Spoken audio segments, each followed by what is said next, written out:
бо дидори дастаҳои футболи эсхатаи шаҳри хуҷанд ва регар тадази шаҳри турсунзода рақобатҳои даври 14-уми чемпионати тоҷикистон миёни дастаҳои лигаи олӣ расман оғоз гардид. дастаи эсхата дар варзишгоҳи спартаки шаҳри хуҷанд тими футболи регар тадазро истиқбол гирифт. бояд гуфт ки то дидори даври 14-ум ҳарду даста дар ҷадвали умумии чемпионати тоҷикистон ҳамсояанду яке дар зинаи 8-ум, дигаре дар зинаи 9-уми ҷадвал мавқеъ доштанд. барои беҳтар кардани мавқеи худ дар ҷадвали умумӣ барои ҳарду даста пирӯзӣ чун обу ҳаво лозим буд. ҳамин буд ки бозингарони дастаи эсхата дар майдони худ фаъолтар буданд ва бо ташаббуси футболбози ӯзбекистонӣ рехсибоев Санҷар эсхата ҳисобро боз намуд.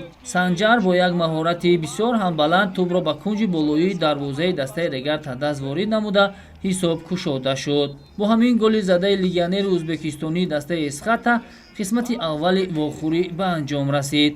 баъд аз танаффус бозингарони дастаи регар тадас барои мусовӣ гардонидани вохӯрӣ зиёд мубориза бурданд ва якчанд имкониятҳои хуби голзаниро низ доштанд.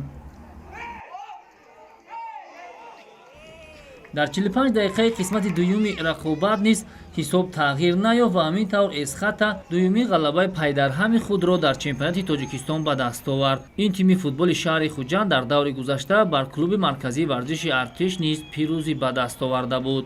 барои дастаи регар тадас бошад ин нуҳумин бохт дар чемпионати тоҷикистон маҳсуб мешавад.